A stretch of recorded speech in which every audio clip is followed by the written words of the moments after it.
Selamat datang di channel Berita Garuda, channel yang membahas tentang seputar Timnas Garuda.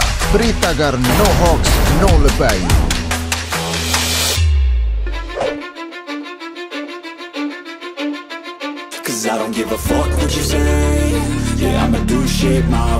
Program naturalisasi yang dilakukan PSSI selain mendapatkan dukungan, tentu saja ada saja yang kontra dalam menyikapi kebijakan ini. Walau minoritas dan hanya membuat gatal di telinga, tetap saja hal itu menandakan eksistensi keberadaan para pendukung yang penting kalah terhormat. Ini patut dihargai pendapatnya. Itu di dalam negeri. Bagaimana di luar negeri?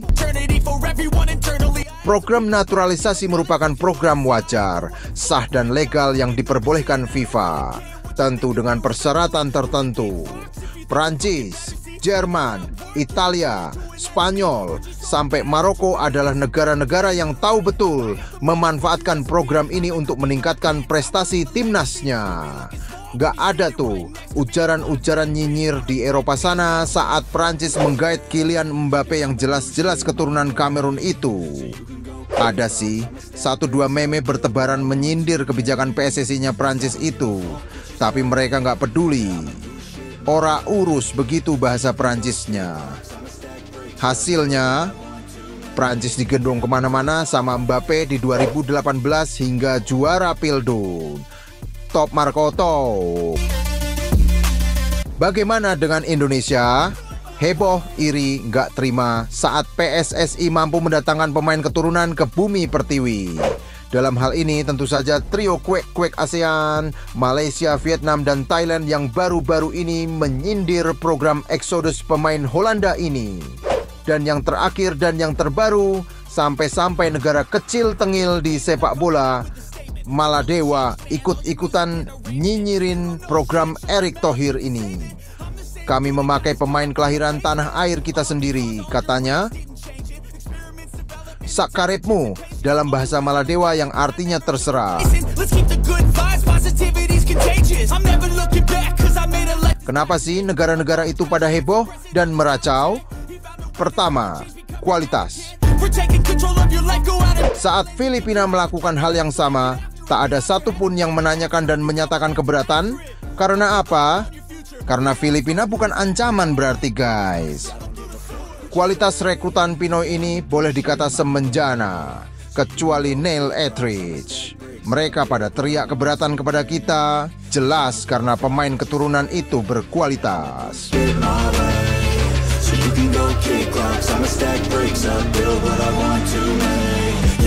Kedua, mudahnya mereka gabung ke Timnas Garuda.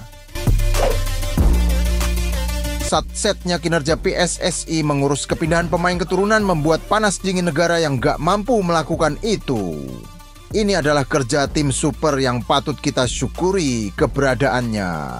Bahkan sampai-sampai pengambilan sumpah Mais Elano sampai menyongsong ke Belanda sana. Betul-betul service excellent.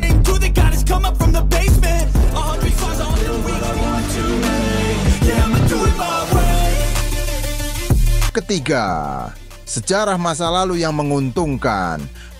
Pedihnya masa penjajahan saat zaman Baula disadari atau tidak membawa berkah yang tak terduga di masa sekarang, terutama di sepak bola. Ternyata kita kebanjiran pemain berbakat berdarah Indonesia di luar sana. Ini adalah anugerah yang negara lain tidak punya loh, guys. Beda dengan negara Seribu Nguyen, warga keturunan Nguyen sangat banyak di luar negeri, tetapi mereka mengakui bahwa keturunan mereka tak ada yang mau main bola katanya. Main gundu aja kalau gitu.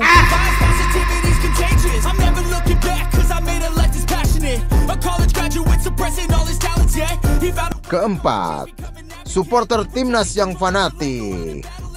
Keriuhan supporter dalam suatu pertandingan merupakan impian para pemain sepak bola. Coba kalian main sepak bola di suatu turnamen tapi sepi kayak kuburan. Gimana rasanya? Bagai main di kuburan Kaan. Hehehehe. Basis supporter yang besar seperti di Indonesia merupakan daya tarik tersendiri bagi pemain diaspora. Apalagi efek follower di medsos yang bisa mendatangkan penghasilan bagi para pemain. Apakah Nguyen Van Son, sang pemain naturalisasi Vietnam, mendapatkan keistimewaan tersebut? Justin Hubner pun berkata, "Yo ndak tahu kok, tanya saya." Kelima, posisi tawar. Nah, ini hal unik yang dimiliki Indonesia. Apa posisi tawar yang dimiliki kita sehingga para pemain diaspora mau merapat ke ruang ganti Garuda? Tentu saja kesempatan lolos Piala Dunia adalah madu yang mampu menarik para pemain diaspora.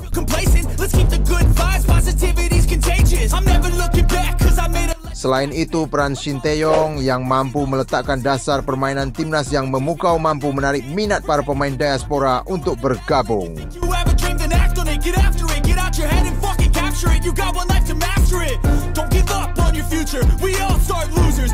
Keenam, faktor Erick Thohir.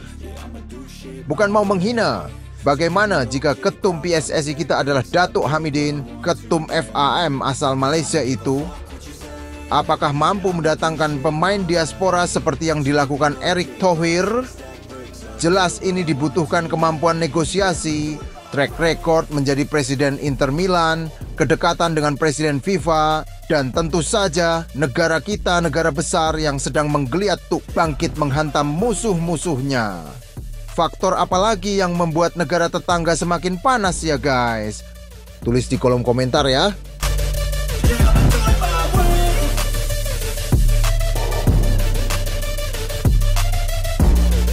Terima kasih telah menonton channel Berita Garuda. Jangan lupa like, subscribe, dan nyalakan lonceng notifikasi agar kamu tidak ketinggalan update terbaru tentang Timnas Indonesia.